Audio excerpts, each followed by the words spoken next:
A few years ago, I interviewed Chris Montez, and he said to everybody else, Elvis was the king of rock and roll, but Richie Valens was the king on our block.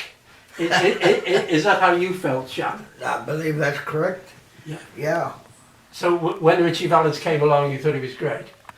that's when I decided, oh, I love the Richie's music, but I didn't know he was Latino, you know. I just know I liked his voice and his style and loved La Bamba. Mm-hmm. Yeah, so that was pretty cool. Yeah. And do you agree with that, Chris? Yeah, yes. When I was about 12, when did he have that record? 1958. Yeah, I was a little kid, so I was like 8 or 9. Come on, But let's by go. the time I was about 12 years old in East Los Angeles, like every kid had a guitar and every kid knew La Bamba. As a matter of fact, my dad tells me the story that La Bamba was the first song I ever played because he bought me a guitar in Mexico. It cost $8. His car broke down. They were fixing the car. He showed me a few chords. He said by the time we were driving home, I was playing and singing La Bamba. Wow. That's in his book. Yeah. And your dad was a very famous musician, wasn't he? Yes. Well, was he? Do you call yourselves American or Mexican or what? Because you live in America. Well, we're Americans, but we call ourselves, we're Mexican Americans, Yeah. Americans of Mexican descent, but we call ourselves Chicanos. That's kind of a slang word that many of us have embraced, and I know Chan feels the same way. Yeah. It's a thing of pride to call yourself a Chicano. Right. But we're Americans. Yeah. We're as American as apple pie. Yeah. And what about your dad? What sort of music was he doing? Well, he was all Spanish language. Even though he was perfectly bilingual, he looked so Mexican Indian that even the record companies didn't allow him to sing in English, even though he was greatly qualified to do it. They didn't let him. So he was in the Spanish field virtually all of his life. As he got older, he did a few things in English, and bilingual, but most of his output was in Spanish.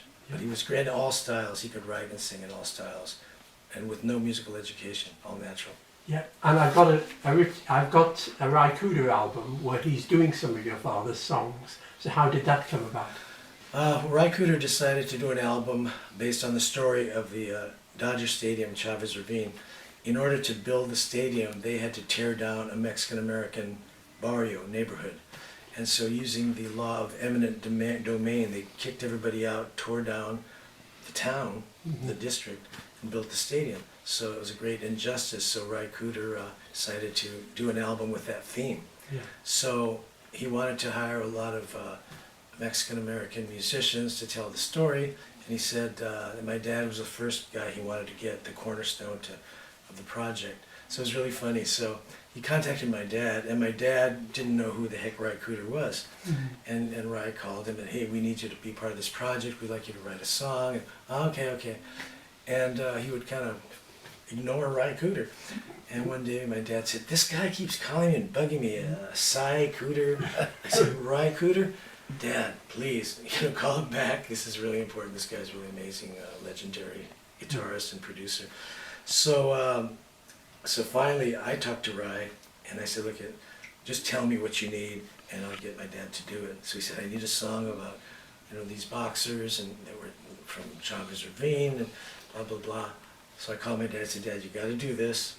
My dad wrote the song in one day. I called Ry Cooder. I said, well, he did the song. I'll be right down. And Ry drove all the way from Santa Monica, 150 miles, to Palm Springs, and met with us. My dad sang him the song, shook his hand. That started the project. So we wanted that. My dad wrote that one song, Corrido del Boxeo. Which means? Sort of an ode to a boxer kind of a thing. Yeah. And then they used two of my dad's already written songs, Los Chucos Suaves, a song from the late 40s, a Pachuco swing, hip cat type of song, and a song he wrote about the Tucson barrio called Barrio Viejo, a song about the barrio that he grew up in that partially got torn down as well. So those three songs of his are on the album, and I assisted on the project. We got to be there through the whole thing, and it was a fantastic experience. Flaco Jimenez was involved, Jim Keltner. So I got to sit with Jim and talk about his experiences with George Harrison and John Lennon, and it was a tremendous experience. Yeah, and is one of the ironies that they built the stadium and then the Mexicans were going to watch the matches. Oh yeah, they love the Dodgers. Jim Keltner is also, he's half Mexican American. I was surprised. His mother is Mexican, his father was, I don't know, Anglo, But yeah, I met his mother, and I had no idea. And I didn't know that one of the first big bands that he played with was it Bettis Bravo, I think, the guy who did... Patricia. Yeah, Yeah. yeah, so he can play it all. He's a great drummer. Yeah, I'm surprised how many Spanish-speaking musicians I actually know. There are so many famous ones, aren't there? When you were growing up, Chan, what were you listening to yourself? I was listening to, at first, of course, Elvis, like everybody else. Mm-hmm. And like John Lennon said, he's writing on the wall over there at the cavern, said, without Elvis, we wouldn't be here. Mm-hmm. So that was quite a statement. But I think a lot of us old guys from the 50s feel the same way. Yeah. But yeah, it was pretty amazing. First time I seen Elvis on the Steve Allen show, and he said he was going to introduce America's newest rock and roll sensation. And man, the girls were screaming. I said, whoa, this guy must really be good, you know? Mm-hmm. So as soon as they did the commercial, he turned it on to a big wiener dog, you know, the wiener dog with the big ears. Yeah. They had him on a pedestal, and he said, here he is, Elvis Presley. And Elvis said, you ain't nothing but a hound dog. You know, I said, whoa. Yeah. The hair stood up on my head, Yeah. and I said, whoa, I got to do this. Yeah. Man, just totally blew me away. And that worked, even though they were trying to humiliate him, really, with that dog, weren't they, on the pedestal? Yeah, but man, I'll tell you, he just hit me like a ton of bricks. Yeah. And I had 5 brothers and 4 sisters. All my brothers played guitar and sang country. And I was an oddball, I guess. I said, I got to do this Elvis thing, you know. So I learned how to play the guitar and taught myself, and went on, did my first talent show on a local channel, and I won the contest singing Hound Dog. So all of my friends, they started calling me Little Elvis. So I said, oh boy, I'm really on the move here. So you were always singing in English rather than Spanish, were you? Or did you sing in Spanish too? No, my mother sang Spanish. She loved a singer from Mexico named Lydia Mendoza, which a lot of people never heard of, but I always sang, and my relatives would come over and they'd say, Auntie Rachel, sing us that song, you know, and she was real shy, but they'd eventually get her to sing, but she's the one that sang Spanish in the family. But the rest of us, especially the boys, we sang, you know, Hank Williams and Eddie Arnold and, you know, all those good old country guys. Hank Williams, but that was quite a time in our lives when we started playing music. Yeah. Were you thinking of becoming a professional musician then, or were you doing a day job? No, I was a dishwasher at a little hotel when I was about 11, 12, and that was my first job. And then they raised us, our parents and our grandparents went to Montana to work in the fields, you know. Typical migrant workers, and so I learned. My grandfather, the one that named me Chan, he called me Chano Chano Patas and Marano. That means little boy with pig's feet. Yeah. And so my friends started calling me Chan. But my grandfather, Guerrero, my mom's dad, he always says, si no trabajas, no vas a comer. That means if you don't work, you ain't gonna eat. So I said, wow, he's got quite a point there. So as a kid, I learned, you know, to make money, shine shoes, I sold papers. And when I got a little older, I started a little business. And I always had something going, you know. Yeah. I remember what Grandpa said. You know? Did you feel though that you missed out on a lot of schooling? Looking back, do you regret that? No, because you know, my rest of my life after I got out of school in the 10th grade, I just started making money playing music, you know. Mark, I met him through his dad, and he was so talented, and then plus he had a recording studio in his house, and we recorded some stuff, Thrilled Me So Much, and some other stuff. Did one of his songs, and Rockin' Like There's No Tomorrow. And I said, I think I told my wife, I'm gonna have to call Mark Rock Doc. He's a doctor of rock. He's really talented. Yeah. Singer, songwriter, musician, recording engineer. He did it all. And you said you just knew you knew of Mark's father, so he was a pretty big name, was he? Tell Yeah. that story about how you met him. Yeah, I met him. A friend of mine is one of the elders in the Indian tribe, the Agua Caliente Indians. You know what Agua Caliente means, hot water. But they own, probably half of Palm Springs. But they owned this huge casino hotel that had a beautiful ballroom, and I became friends with Pat. There was three brothers, and one of his brothers was the elder of the chief of the tribe. And he had asked me, because we had played some guitar together, he had asked me to officiate his daughter's wedding because I was a minister too. So I officiated her wedding, Patricia, and so after we were having, a big dinner, the whole works as a wedding, and Mark's dad, Lalo, came up to me and said, hey, I really like that song you sang. And so we had written a song for my wife and family called He That Finds a Wife Finds a Good Thing. It's out of Proverbs 18:22. And he said, I really like that song. Where could I find that? I said, I wrote it, and I said, I did a demo on it, but I said, eventually I'll put it on CD, which I have it now. So I give him my business card, and he took the business card and told Mark about it. He could tell you the rest of the story. This is where it's going. So just like with Ry Cooter, Cy Cooter, this guy's calling in. So he said, I met this, my dad called me up, he said, I met this guy, and he's a musician, and his name was Chan. I said, Chan Romero? I don't know, I have the card here somewhere. Find the card, Dad, find the card, please. So he found the card, he called me the next day, I found the card. Called Chan, and here we are 25 years later. Here we are. Great friends, great friends. Yeah.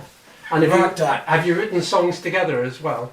We've recorded a lot. We recorded together, and I recorded one of Mark's songs that he wrote. It's called Rockin' Like There's No Tomorrow. Yeah, I've heard that. That's a good song. Yeah. That's the one Mark wrote. Yeah. But we did a lot of music together here and there. And you say so many things in passing. You can marry people, can you? People can get, rock and roll fans can get married by Chan Romero. Yeah.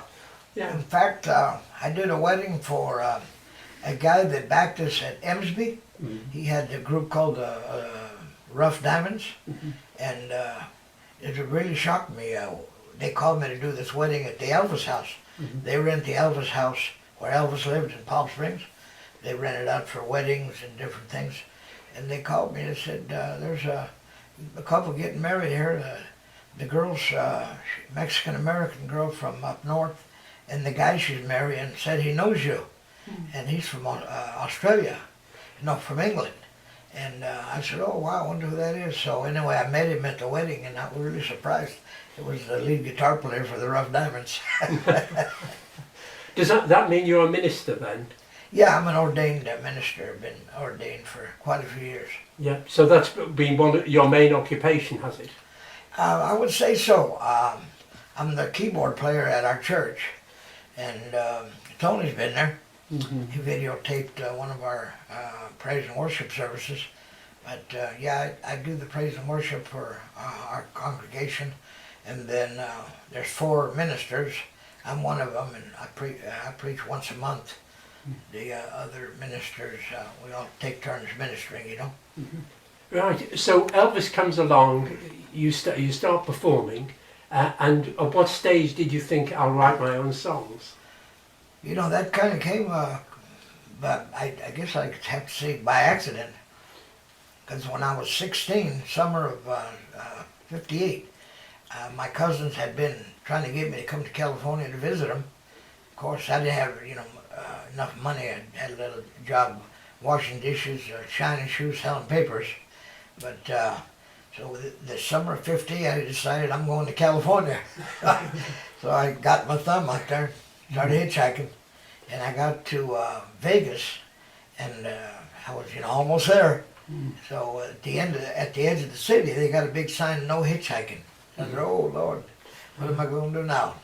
And I had seen a train out in the desert, And I thought, wonder that train looks like it's going towards California.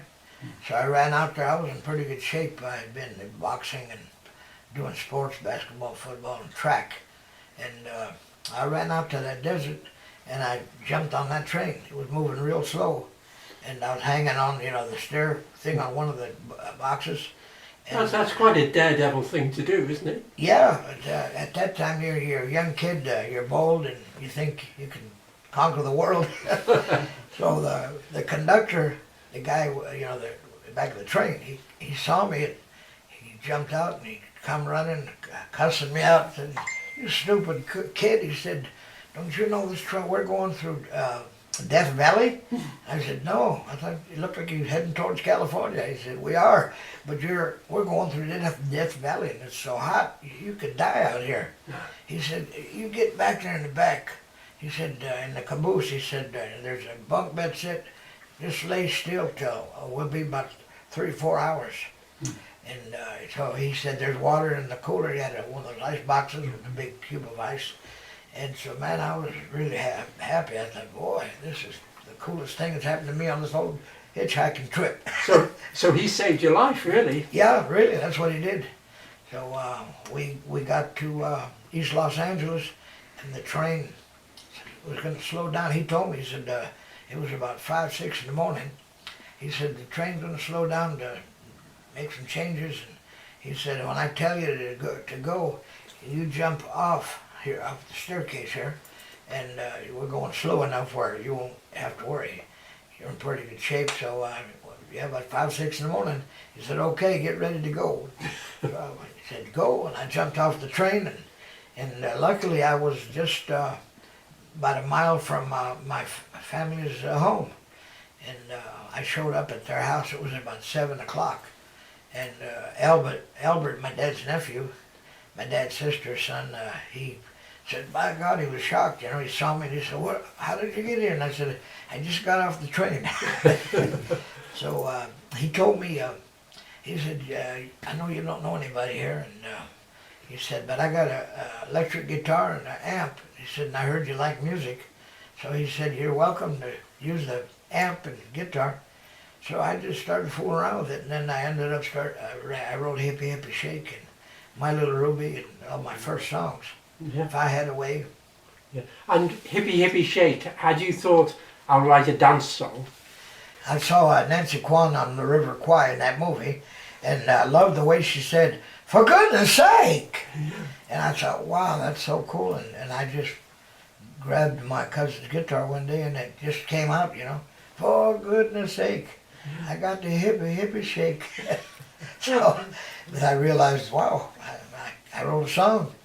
And then I just kept writing, I wrote more songs, and just, he took me into LA, wanted into Hollywood, because he thought maybe somebody would want to hear that song. Yeah. And, or the 3 songs that I wrote. And we called Specialty Records, Little Richard's label. And at that time, you could go in, take your guitar and sing a song or two for them to listen to it. She gave us a date, and we went in, and she said, "Producer, the A&R man will be out in just a few minutes." I already talked to him, and we had a date. He said to get your 2 or 3 of your best songs, and I thought, wow, that's all I got.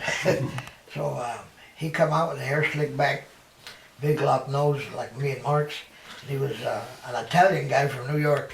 His name was Sonny Bono, and so Sonny gave us his card and said, "Let me hear what you got."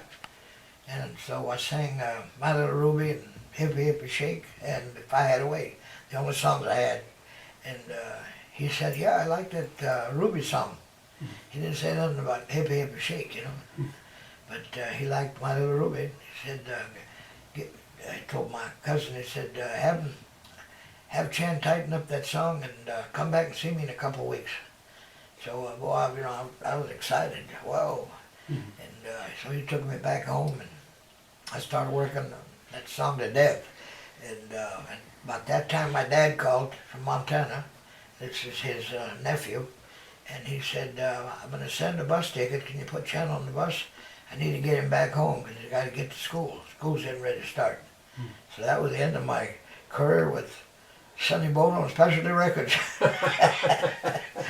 But then the song you get on Delphi Records, don't you? Yeah, Yeah, and this was produced by Bob Keane, who'd been producing Richie Valens. yeah, exactly. So was he looking for another Richie Valens then? Because Richie had died. That's what it was. And I had a DJ friend. We called him.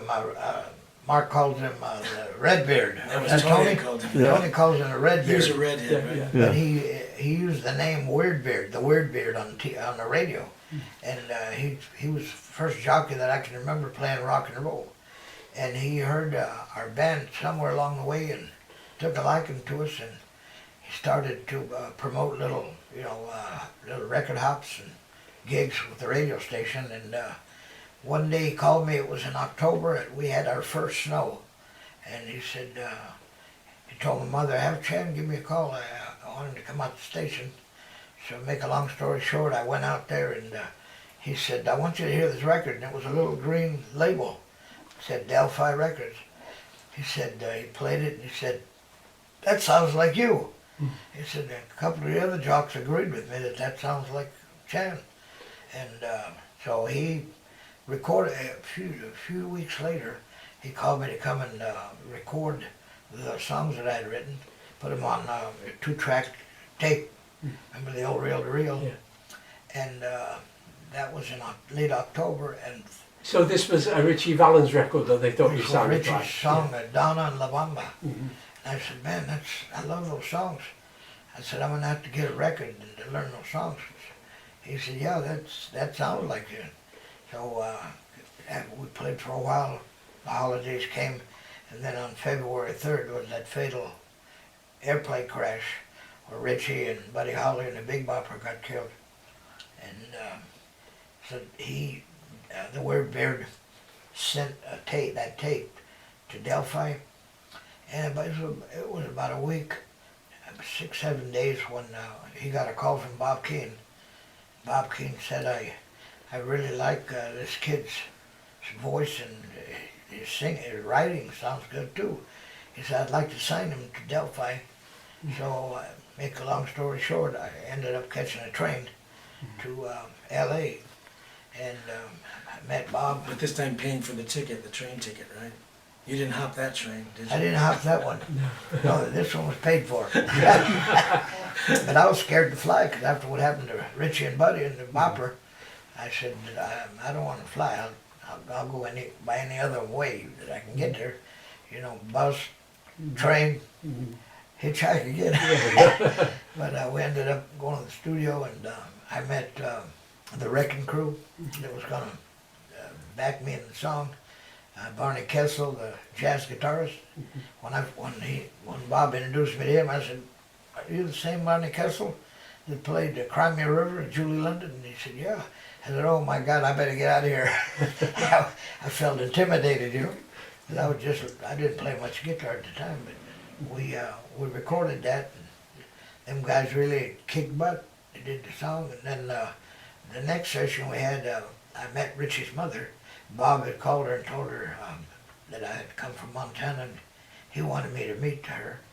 So we met in the Gold Star studio and she asked me to come out to Pacoima, the house Richie had bought her before he died, and stay with her and the kids, which I did. They became like my second family. And it just kept trucking. Yeah, well, the single comes out. Now, what's interesting, it didn't actually make the top 100, did it, at the time? It was number 3 in Australia. Right. Or did the Jerry Lee Lewis tour with Jerry and Tommy Sands and some other artists, Jimmy Clanton. But yeah, it didn't really roll much on the American charts. Yeah. But as far as Billings, Montana, my hometown, it was number 1, and the other side was number 2. Now, did you know the record had been released in England? No, I was surprised when they told me that Paul had started singing it. Yeah. Yeah, well, I mean, all sorts of things happened then, didn't it? So it was these Liverpool groups like the Swinging Blue Jeans taking the song Exactly. that really changed your life. Yeah, I used to buy the Billboard, and I seen where they took it to #1 in England. And when the Beatles were had "I Want to Hold Your Hand Out," and I seen on the charts where different countries in England and Norway and Holland, it was right along, moving right along with the Beatles stuff, and it really surprised me. Yeah. I was very thankful for the Swinging Blue Jeans. And did you like their version? I really liked it.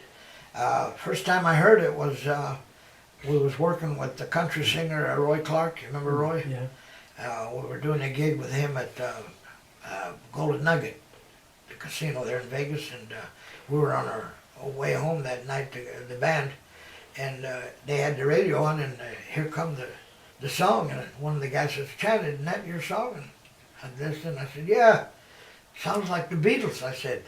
Yeah. And we listened to the rest of it, and at the end of the song, there's a new one on the charts from England, a new group called the Swinging Blue Jeans. I said, "Whoa!"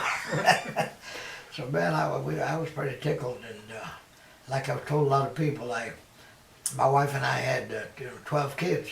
I said, "Boy, when the royalty checks came in from the Blue Jeans big hit, I was pretty happy. We was able to buy a house, buy the kids a lot of nice clothes, and keep them fed." Well, about 10 years ago, I was part of a commentary team for a show Paul McCartney was giving in Liverpool at Liverpool football ground. Wow. And about 20 minutes before the show, the set list came to us. They brought the set list over, and the opening song was Hippy Hippy Shake. Whoa. Very So cool. have you heard McCartney's version? Yeah. Yeah. Yeah, and I heard the story about how the DJ was there at Cavern Club Yeah. and played the song, and Bob Wooler, yes. yeah, Bob Wooler. Yeah. That was that blew me away too. Yeah. Paul's got a habit of blowing people away. Now, a few years after that, Mark, you're involved in a group called Mark and the Escorts. And why I mention this now is that there's a track you did that's in a current film. So it's like a Quentin Tarantino thing, isn't it, really? Yeah, it's so crazy because the first band I ever had was Mark and the Escorts. I was 13 when it started, and so when I was about 14, just about turning 15, we made our first record, and it was an instrumental called "Get Your Baby," and I played lead guitar on it. And we did the record, and we did 2 singles for GMP Crescendo Records. You know, The Seeds were on Crescendo. And, it didn't do much. It sold some. It got some radio airplay, and that was the end of it. 52 years later, Oh, it winds up in a major motion picture. The first thing I ever did. And it shows you how life can be, right? And so it was in a movie called Logan Lucky, starring Channing Tatum, Adam Driver, James Bond, Craig. Daniel Craig. Daniel Craig's in it. He's not a main role in it, is he? Oh, main No, role. does he? Big. Right. Have you seen Right. it? Have you seen it? No, that's why I was surprised I didn't know It's the a great title. movie. What's so wonderful is all these guys, Channing Tatum, Adam Driver, Daniel Craig. Daniel Craig, they're playing these Southern hicks. So Daniel Craig is playing this Southern criminal, this hick, in prison. And they need him to do this heist. And so he's this tattooed Southern guy. He plays it so great. And so about an hour into the film, he starts doing push-ups because they're going to spring him out to help him with this bank job, or they were going to rob a safe. And as soon as he starts doing the push-ups, the song comes on, and they play the entire record in it. whoa. And so we're on the soundtrack album with Creedence Clearwater and Bo Diddley, and I mean not Bo Diddley. Who did Roadrunner? Well, Bo Diddley did Roadrunner. Did he? And Junior Walker did a different Roadrunner. Okay, maybe it was Bo Diddley, but I'm a Roadrunner, honey. You can't catch Yeah, me. yeah. That's Bo Diddley. yeah. So anyway, so we're on the soundtrack. So this first thing I ever did, 52 years later, pops up in a major film on the soundtrack. I mean, why I said Quentin Tarantino there is it's typical of the instrumentals that he picks up on, isn't But it? yeah, it was a garage rock kind of song. We were just young kids, we're screaming on the thing, and it's just this wild instrumental. And as a matter of fact, though, that song has a history because it's been on about 4 or 5 compilation albums. There was a compilation album called Mind Rocker out of England. It was a 13 album set, later a 7 CD set. And Mark and the Escorts, Get Your Baby's on that. came out in the 90s. There's been there's, like I said, 5 kind of major compilations. There was one compilation of East LA music that all 4 of our tracks was on it, and we were on the cover of the album and the cover of the CD. So that song just started taking on a life as a garage rock classic or an East LA classic. But then, like I said, when it came out in the major movie, it was time to get a lawyer. And because we had never signed a contract, we were kids. But the good news is the lawyer got us some money. We got it worked out. Now, the first person that I met who sort of knew you and said you were a great guy was Jerry Allison of the Crickets. So were you doing work with them in the... I did some work with Jerry Allison, who was married to Peggy Sue, who Buddy had written a song for. Yeah. But just before we came out here, I was talking to Jerry Naylor, you know who he is? Yes. He took over the group after Buddy died. And him and I are real good friends. He's in the ministry too. Him and his sons have a church there in McVilleville, Oregon. And he's a cool guy. And you were performing with the Crickets, were you? Yeah. They were backing you.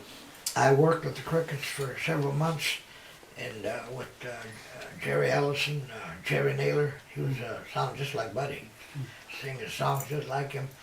Sonny Curtis, and I'm trying to think. I took the reason I got the gig is Naylor told me that Glenn D. Harden, their piano player, who worked with Elvis later. His wife was having a baby in North Hollywood, and he didn't want to go on the road till after she had the baby. So I went to work with the Crickets for a while, and it was really cool. Those guys were really cool. Yeah. Sonny Curtis, he'd written some songs, and he'd recorded.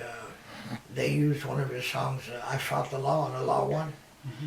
Remember that group? Bobby Fuller 4. Bobby Fuller Yeah. 4. Yeah. And I guess that poor guy, they found him out right out of Delphi there. They found him dead. Yeah. He was asphyxiated. Yeah. But Bob was getting a reputation for a lot of his artists flying away. Pretty sad. Yeah. And you had a song called My Little Ruby. Yeah. What did you do with that song? Did you give that to any artist?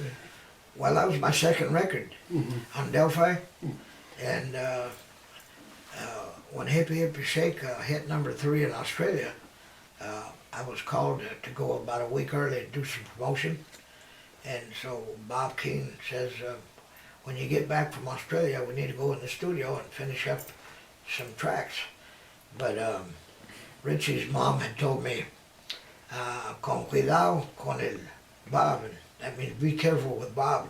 That's the Y in Spanish. And she said, because porque es un ladrón, that means he's a thief. She had a lot of trouble with getting Richie's royalties until Alabama, and they got a whole new thing going. They got some real good attorneys. But so after I got back from Australia, I really missed my girlfriend, who's my wife now for 58 years. And I thought, no, I'm not going to record no more for Bob. I remember what Connie told me, Richie's mom. So I changed my flight. And when I got to Frisco on Qantas, I changed my flight straight to Billings, Montana. I mean, no. That's interesting, because I'd assumed that Bob Keane must have been a regular guy, because so many of the producers at that time put their name on as co-writers. And he didn't with Hippy Hippy Shake. That's all you, so you got everything. Yeah, that was amazing. He had, his wife's name was Elsa, and he had Elsa Tunes and Maravilla Music. Those are the companies he had. But he put the songs on either one of those publishing companies. Yeah, but he didn't put himself down as a composer, so that was good. Right. Yeah, a lot of people were Like shafted. Norman Petty. Yes, exactly, Norman Petty, exactly, yeah. Yeah, boy. Great, and what? So after that, you didn't have a full-time career in music then? No, I was in New York. We had an R&B band. We was playing a lot of funky, R&B, and 2 guys came in the club one night, and they asked me if I was signed to a label, and I said no. I just got off of Delphi, and told them the songs I'd recorded. They knew about the Hippy Hippy Shake. And the guys' names were, remember Jeff Berry? Yeah. He was quite him and his wife, Ellie Greenwich, wrote some big songs. They do Run Run and the like. Yeah. Yeah. So they asked me if I'd be interested in signing with them to produce some stuff. So I said, oh yeah. I said, I'm ready. You know, I'm free. I'm free right now. So before I knew it, we were in Shelby Singleton's Mercury Studios, and started recording it. I was doing real funky. I think you've heard of Mark. Humpy Bumpy, Humpy Bumpy, a real James Brownish, a lot of horns, and the other side, Man Came Dog a Woman. And around that time, after we did the gig, the recording, I went to do a gig up in Montreal, Quebec, and I got a call from Jeff Berry, and he said, we need to get you back as soon as you can. He said, I want you to overdub some keyboard stuff. He says, but there's a guy recording here now, and he said he knows you. He said, you and him did gigs in California. And I said, who's that? And he said, what's his name? Leon Russell. Leon. Russell. What's his name? Leon Russell. Yeah, Leon Russell. Yeah, and Leon and I did a lot of after-hours gigs, because when I first met Leon, he was sleeping in a friend of ours' garage in Hollywood. But well, I said, it was Leon, man. He's one of the best musicians. You know, he played everything. Yeah. I said, yeah, tell him I'd greatly appreciate it. So he did all the keyboard work, and I didn't have to go back to New York at the time. Yeah. An interesting thing that you didn't mention about Bob Keane was that when Chan decided not to work with Bob Keane anymore, Bob Keane was vindictive, and so he didn't allow Chan to record with any other label. He had him under contract, so Chan had to wait, right? Yeah, it was a 4-year. Yeah. And now we're in 2018. Of course, so many people have done Hippy Hippy Shake. Have you followed all the different versions that were done? Is that a sort of hobby of yours? Somebody from, I think it was Norway, had sent me a tape and said, these are all the songs that I've found that groups have recorded the song. There was about 21 or 22. And then that was before the Georgia Satellites, I think. Yeah, well, that was a big hit, wasn't it? The Georgia Yeah. Satellites version. Yeah, they did a nice job on it. Yeah. And do you think most people do a nice job on it? I think so. I think, you know, for the type of song it is, I think they do a good job on it. Yeah. Well, you wrote a song that just makes people smile as soon as they hear it. Yeah. And, you know, my wife and I raised 12 kids. And I always I always tell people, man, I said, if those groups hadn't recorded my song, I said I raised 12 kids with that song, because every time I'd go to the mailbox and see a royalty check, I'd say, oh yeah, I did write that song. So you did the Hippy Hippy Shake a lot then? Yeah, quite a bit. I hear you. So, Chan Romero, Mark Guerrero, great to talk to you. Thanks very much.